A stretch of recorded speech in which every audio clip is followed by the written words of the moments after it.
Timeless 106.1 FM, KFFB. This is Bob Connell. Thanks so much for joining us for another edition of our open mic program. We do have Senator John Boozman with us right now. And Senator, there's so much news going on. It almost like we could turn this into an hour program, but they won't let me do that because they like our music. But we appreciate you taking time and talking with us. Well, I appreciate you having me on, and that's probably appropriate that everybody enjoys, listening to you and maybe listening, to the things you and I have to say. But after a time, it is important to get back to the music. It really is enjoyable. Well, the thing that I guess we really need to start with is the COVID increase. I think we have an uptick on COVID, the new variant. And something that was brought back to me, I was out in the community and someone says, it seemed like you guys hit the nail on the head when you and Senator were talking about what Mama said. And I always think that's kind of funny. And that's something you really were the one that said. It wasn't me, but I agreed with you. And they're talking about how we can, the shot is important, but it doesn't make us super people. The shot is just one of the elements that for us to slow down the spread. No, you're exactly right. And I remember, during the really troubling times of COVID when it was so heated up, talking about really the simple truths that we were raised with, keep your hands out of your mouth, wash your hands periodically, all of those kind of things. So these are things that our parents instilled with us, our teachers, and again, simple truths that kind of keep us out of trouble. So I think we just need to be a little bit more aware of this and not go back to thinking just because we have the shot, because we've got many people that don't have the shots got it, but we also got people with the shot that has. That means the spread is still going on. So we kind of watch our social distance and wash our hands. No, very much so. And one of the things that we forget is we should continue to celebrate the fact that we were able to develop this vaccine in a record amount of time, not cutting any safeguards or anything like that. And as a result, we're in a situation now where those in the hospital that are ill enough to be in the hospital, almost none of them have been vaccinated. So it shows the effectiveness. I know that this is something that as individuals, we have to decide, if it's best for us. I'm an optometrist, an eye doctor, and practice with my brother, an ophthalmologist, and several other partners for many, many years. So I understand the medical community, and this is something that, you have to research. And I would encourage those that are trying to decide which way to go, I'd encourage them to do it. On the other hand, the best person to talk to is their family practitioner.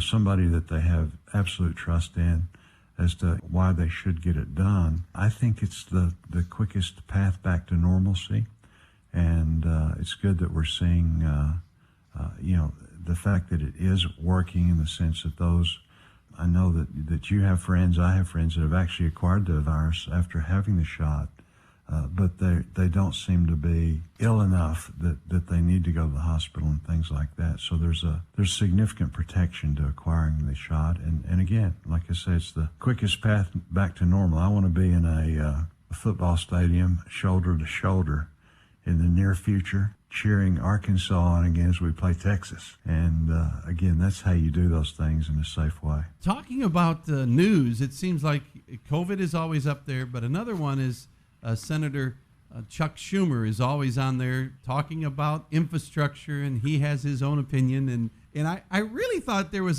infrastructure is always bipartisan. What has happened with the talks on infrastructure?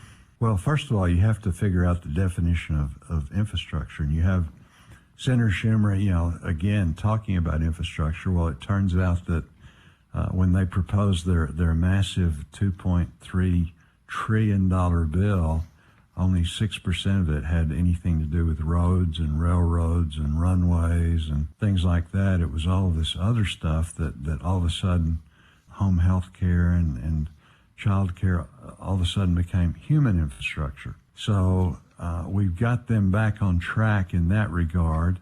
The infrastructure package that we're talking about now is infrastructure as we know it, including broadband, which is so very important, a few things like that. We're trying to work through the details of that in a bipartisan way. The question is, how much is too much? You have to be fiscally responsible. We are in a situation where we need to replace our infrastructure and add additional infrastructure. I would argue that One of the reasons that we're the great nation that we are is that we can move goods and services very well, but we do have aging infrastructure. Our bridge between Arkansas and Tennessee is a good example of that. So on the other hand, there is a finite amount of money that you can spend. You have to be responsible. If not, then you're going to add to this inflation that the Democrats are causing by spending so much money. And then the other thing is, how do you pay for it? And we simply aren't going to raise a bunch of taxes. We're not going to unleash the IRS on people, hounding them to get every last cent they can. So again, those are the issues that we're struggling with. I don't know if we're going to get it done or not, but people are working in good faith to try and get it accomplished. You're right. Infrastructure in the past has been very bipartisan, and Democrats and Republicans working together to get a good product. Well, about 40% of the dollars that are spent in Arkansas for transportation come from the federal government. So this is important. And again, like I say, we're working the way to try and come to some agreement, but I'm not going to agree to anything that, is excessive spending or is not paid for or paid for in a way that is, increasing our taxes and this and that. When you look at the infrastructure, I know that we've talked about that in the past. Infrastructure is your roads, infrastructure is your airports, infrastructure now is the internet, which Arkansas really, if you look 15 years ago, we've come long strides, consider we're so rural. And what do you see on this infrastructure bill for internet? I know you serve on that committee as well as the Environment and Public Works Committee. Yeah, I'm a co-chair of the Rural Broadband Caucus, and so we work very hard on this. And, as we know, in the past, we did think in terms of roads, railroads, runways, and water. That's how you grew the economy. That's how you expanded. If you didn't have those things, it just didn't work. On the other hand, now you have to throw in broadband. Businesses can't function. You're a great example of that at the station.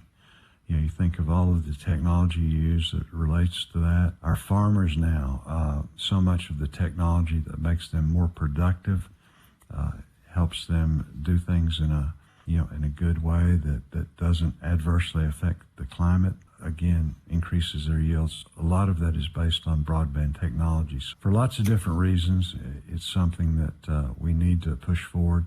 The good news is in Arkansas, we're moving in the right direction. We passed a number of bills to help that. Another thing, as we talk about, is telemedicine, how that's going to impact rural America, getting specialists that we can see over a screen rather than maybe having to travel a couple hours. So all of these are good things, and it is something that we're moving in the right direction. Bob, we talk about a lot of problems that are very, very difficult, but this is a solvable problem. And to me, it's a lot like rural electrification. That didn't really get ended, and it's still going on now. But there was a huge push well up into the 1950s, but we were able to accomplish that. So this is the next big push, and I really feel like we're moving in the right direction. Well, Senator, if you can stay with us, we will come back and talk on Monday as we'll continue with our open mic program. Well, thank you very much.